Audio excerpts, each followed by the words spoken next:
গোপালগঞ্জে বাড়তি সতর্কতা, কয়েক স্তরের নিরাপত্তা। তারেক রহমানকে কটূক্তির প্রতিবাদে ফার্মগেটে বিক্ষোভ। 16 জুলাই মার্চ টু গোপালগঞ্জ। 5 আগস্ট লক্ষ্য ছিল গণভবন, এবারে সংসদ ভবন, মন্তব্য করেছে নাহিদ ইসলাম। গোপালগঞ্জকে সঙ্গে নিয়ে নতুন বাংলাদেশ গড়ব বলে মন্তব্য করেছেন তাসনিম জারা। এতক্ষণ শুনছিলেন সংবাদ শিরোনাম, এবারে বিস্তারিত। দেশ গড়তে জুলাই পদযাত্রা কর্মসূচি উপলক্ষে সারা দেশে সফর করছে জাতীয় নাগরিক পার্টি এনসিপি নেতারা। সেই কর্মসূচির অংশ হিসেবে বুধবার মার্চ টু গোপালগঞ্জ কর্মসূচি পালন করবে জাতীয় নাগরিক পার্টি। মঙ্গলবার ফেসবুকের এক পোস্টে দলটির উত্তরাঞ্চলের মুখ্য সংগঠক সার্জিস আলম এই কর্মসূচির তথ্য জানান।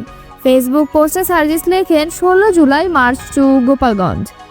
এছাড়া ফেসবুক পোস্টের কমেন্টে তিনি লিখেছেন, আমরা আসছি জুলাই পদযাত্রায় গোপালগঞ্জ এলাকায় এবং সকাল 10টায়। বিএনপির ভারপ্রাপ্ত চেয়ারম্যান তারেক রহমানকে কটূক্তি করার প্রতিবাদে রাজধানীর ফার্মগেট এলাকায় বিক্ষোভ মিছিল অনুষ্ঠিত হয়েছে। ছাত্রদলের সাবেক নেতা কৃষিবিদ মোহাম্মদ এমদাদুল হক দুলুর সার্বিক তত্ত্বাবধানে জাতীয়তাবাদী কৃষিবিদ নেতৃবৃন্দের উদ্যোগে এই বিক্ষোভ মিছিলে প্রতিবাদ সমাবেশ অনুষ্ঠিত হয়। মঙ্গলবার বিকেল 5:30টায় মিছিলটি কৃষিবিদ ইনস্টিটিউশন থেকে শুরু হয়ে ফার্মগেট মোড় প্রদক্ষিণ করে আবার কেআইবি চত্বরে একটি সংক্ষিপ্ত প্রতিবাদ সমাবেশের মাধ্যমে শেষ হয়। কর্মসূচিতে উপস্থিত ছিলেন কৃষিবিদ এমদাদুল হক দুলু, শাহাদাত হোসেন চঞ্চল, মাসুদুল হক, শরীফ, এস.এম.এ খালিদ, শাহাদাত হোসেন, শওকত ওসমান শামীম, সৌরভ সুজন, আমান, রাজিবুল ইসলাম রাজীব সহ বিভিন্ন প্রতিষ্ঠানের 2 শতাধিক সিনিয়র কৃষিবিদ নেতৃবৃন্দ। জাতীয় নাগরিক পার্টির জ্যেষ্ঠ যুগ্ম সদস্য সচিব ডাক্তার তাসনিম জারা বলেছেন, গোপালগঞ্জকে সঙ্গে নিয়েই আমরা নতুন বাংলাদেশ গড়ব। বুধবার নিজের ভেরিফাইড ফেসবুকে দেওয়া এক পোস্টে তিনি এসব কথা বলেন। তাসনিম জারা বলেছেন, মধুমতির কোল ঘেঁষে গোপালগঞ্জ সারা বাংলাদেশের। যেভাবে জেলাগুলোকে পূর্বে দলীয়করণ করা হয়েছে, বগুড়া, কুমিল্লা জেলাগুলোকে যেভাবে বঞ্চিত করা হয়েছে, সেই সংস্কৃতিতে আমরা আর ফেরত যাব না। অনেকে আমাদেরকে 71 বিরোধী বলে দেখাতে চান, কিন্তু 71 আমাদের, 24 আমাদের। 47, 71, 24 এই জনপদের মানুষের অন্যায়ের বিরুদ্ধে লড়াই করেছে। বৈষম্য দূর না হওয়া পর্যন্ত আমাদের লড়াই জারি থাকবে। আজ জুলাই পদযাত্রার অংশ হিসেবে গোপালগঞ্জে সমাবেশ করছে এনসিপি।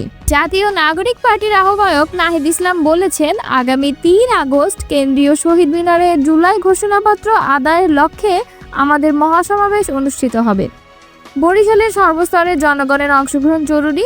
5 আগস্ট আমাদের লক্ষ্য ছিল গণভবন, এবার আমাদের লক্ষ্য সংসদ ভবন। তিনি আরও বলেন, দেশের সকল রাজনৈতিক দলের হাতেই রক্তের দাগ লেগে আছে। গণ অভ্যুত্থানের পর আমরা যে চাঁদাবাজ, দুর্নীতি ও বৈষম্যমুক্ত বাংলাদেশ গঠনের স্বপ্ন দেখেছিলাম, বাস্তবে তা এখনও অধরাই রয়ে গেছে। বরং রাজনৈতিক সহিংসতা, দলীয় দ্বন্দ্ব ও অপরাজনীতির দুষ্টচক্রে দেশ আরও জর্জরিত। মঙ্গলবার রাতে বরিশাল নগরীর ফজলুল হক এভিনিউতে দেশ গড়তে জুলাই পদযাত্রার অংশ হিসেবে আয়োজিত সমাবেশে এসব কথা বলেন তিনি বলেন, আগামী 3 আগস্ট কেন্দ্রীয় শহীদ মিনারে জুলাই ঘোষণাপত্র আদায়ের লক্ষ্যে আমাদের মহাসমাবেশ অনুষ্ঠিত হবে। বরিশালের সর্বস্তরের জনগণের অংশগ্রহণ জরুরি। তিনি বলেন, আমরা রাজনৈতিক সহিংসতা ও চাঁদামুক্ত অর্থনীতি দেখতে চেয়েছিলাম। তরুণ প্রজন্ম এখনও জেগে আছে, তারা রাজপথে আছে এবং থাকবে। বাংলাদেশকে শোষণ ও দুর্নীতিমুক্ত করেই আমরা ঘরে ফিরব ইনশাআল্লাহ। সমাবেশে প্রধান অতিথির বক্তব্যে নাহিদ ইসলাম বরিশালের 2 গর্বিত সন্তান শেরে বাংলা একে ফজলুল হক ও যোগেন্দ্রনাথ মণ্ডলের রাজনীতিকে শ্রদ্ধা জানিয়ে বলেন, এই 2 মহৎ নেতার আদর্শই হবে এনসিপি এর রাজনীতির ভিত্তি। তিনি দলীয় নেতাকর্মীদের নির্দেশনা দিয়ে বলেন, জেলা, উপজেলা ও প্রতিটি ইউনিটে দ্রুত কমিটি গঠন করে দলকে শক্তিশালী করতে হবে। কেউ যদি আমাদের দলের সদস্যকে হুমকি দেয়, তাহলে তাকে দাঁত ভাঙা জবাব দিতে হবে। বক্তব্যের শুরুতে বরিশালের আঞ্চলিক ভাষায় নাহিদ বলেন, মোরা দেশ গড়তে জুলাই পদযাত্রা শুরু করছি, মোগল লাগি বরিশালবাসী আছেন তো। সমাবেশে সভাপতিত্ব করেন এনসিপির উত্তরাঞ্চলের মুখ্য সমন্বয়ক সার্জিস আলম এবং বক্তব্য রাখেন দক্ষিণাঞ্চলের মুখ্য সংগঠক হাসনাত আব্দুল্লাহ নির্বাচন কমিশনকে আক্রমণ করে বলেন, নির্বাচন কমিশনারদের রিমোট কন্ট্রোল কোথা থেকে পরিচালিত হয়, ভারত না সেনাবাহিনী থেকে? শাপলা প্রতীকের অনুমোদনে এত গড়িমসি কেন? নৌকাকে ব্যালট থেকে বাদ দিতে হবে।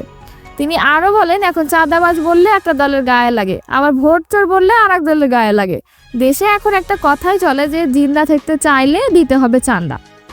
এই অবস্থা থেকে জাতিকে মুক্ত করতে এনসিপির আবির্ভাব। এনসিপিকে নিয়ে বিভ্রান্তি ছড়ানোর অভিযোগে তিনি বলেন, আমাদের দল ক্যান্টনমেন্ট থেকে আসেনি, এনসিপির জন্ম সংকট থেকে, জনগণের চাহিদা থেকে। তাই দেশের যে কোনো সংকটে আমরা প্রস্তুত। অনুষ্ঠানে আরও উপস্থিত ছিলেন জাতীয় নাগরিক পার্টির জ্যেষ্ঠ যুগ্ম আহ্বায়ক সামান্তা শারমিন, ফয়সাল মাহমুদ, শান্তসহ অন্যান্য কেন্দ্রীয় নেতৃবৃন্দরা। গোপালগঞ্জে জাতীয় নাগরিক পার্টির জুলাই পদযাত্রাকে কেন্দ্র করে চলছে ব্যাপক প্রস্তুতি। মঞ্চ এলাকায় সতর্ক অবস্থানে রয়েছে আইন শৃঙ্খলা রক্ষাকারী বাহিনী। অপ্রীতিকর ঘটনা এড়াতে কয়েক স্তরের নিরাপত্তা ব্যবস্থা নেওয়ার কথা জানিয়েছেন পুলিশ। বুধবার পৌর পার্কের উন্মুক্ত মঞ্চে বেলা 11টার দিকে বক্তব্য দেওয়ার কথা রয়েছে এনসিপির কেন্দ্রীয় নেতাদের। দলীয় একাধিক সূত্র জানায়, দেশ গড়তে জুলাই পদযাত্রার অংশ হিসেবে এনসিপির আহ্বায়ক নাহিদ ইসলাম, সদস্য সচিব আক্তার হুসাইন, মুখ্য সংগঠক হাসনাত আবদুল্লাহ, মুখ্য সংগঠক উত্তরাঞ্চল সার্জিস আলম এবং মুখ্য সমন্বয়ক নাসির উদ্দিন পাটোয়ারি, কেন্দ্রীয় নেতা সামান্তা শারমিন, ডাক্তার তাসনিম জাহরা, নাহিদ সারোয়ার নিভা প্রমুখ গোপালগঞ্জে এসেছেন। সেখানে তারা স্থানীয় নেতাদের সঙ্গে মতবিনিময় ও সভায় বক্তব্য রাখবেন। এদিকে তাদের এই আগমনকে কেন্দ্র করে অন্তত 10,000 লোকের সমাগমের আশা করছে জেলার নেতাকর্মীরা। পাশাপাশি পরিস্থিতি মোকাবেলায় মোতায়েন রাখা হয়েছে অতিরিক্ত পুলিশ। ইতিমধ্যে সভাস্থল পরিষ্কার করেছেন পৌরসভার পরিচ্ছন্নতা কর্মীরা। মঞ্চ প্রস্তুত করার পাশাপাশি চলছে ব্যানার লাগানোর কাজ। সরজমিনে গিয়ে দেখা গেছে সভাস্থলের জায়গায় আগাছা ও ময়লা পরিষ্কারের কাজ চলছে। অদূরে পুলিশ ও এপিবিএনরা সদস্যরা দাঁড়িয়ে রয়েছেন। পুলিশের পাশাপাশি এনসিপির জেলা কমিটির সদস্যরা কাজের তদারকি করছেন। গোপালগঞ্জ জাতীয় নাগরিক পার্টির সদস্য মুতাসিম বিল্লাহ বলেন, জেলায় এনসিপির প্রোগ্রাম একটি ফ্যাক্ট। অন্যান্য জেলার চাইতে এখানে বিষয়টি একটু আলাদা। আমরা আমাদের কার্যক্রম চালাচ্ছি, আমরা কোনো সহিংসতা চাই না। সুন্দর এবং শান্তিপূর্ণ একটি সমাবেশের আশা রাখি। এই ব্যাপারে আইন শৃঙ্খলা রক্ষাকারী বাহিনী আমাদের সহযোগিতা করবে। এ বিষয়ে গোপালগঞ্জ জাতীয় নাগরিক পার্টির যুগ্ম সমন্বয়কারী শাকিল মিয়া বলেন, কেন্দ্রীয় নেতাদের গোপালগঞ্জ আশাকে কেন্দ্র করে কোনো ধরনের নাশকতার আশঙ্কা নেই।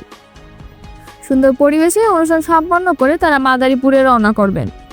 পুলিশ সুপার মিজানুর রহমান বলেন, যথেষ্ট নিরাপত্তা ব্যবস্থা নেওয়া হয়েছে। পুলিশ সহ আইন শৃঙ্খলা বাহিনীর 6 শতাধিক সদস্য মোতায়েন রয়েছে। সেনাবাহিনীর সদস্যরাও মাঠে কাজ করেছেন এবং অপ্রীতিকর ঘটনা এড়াতে আমরা সজাগ আছি।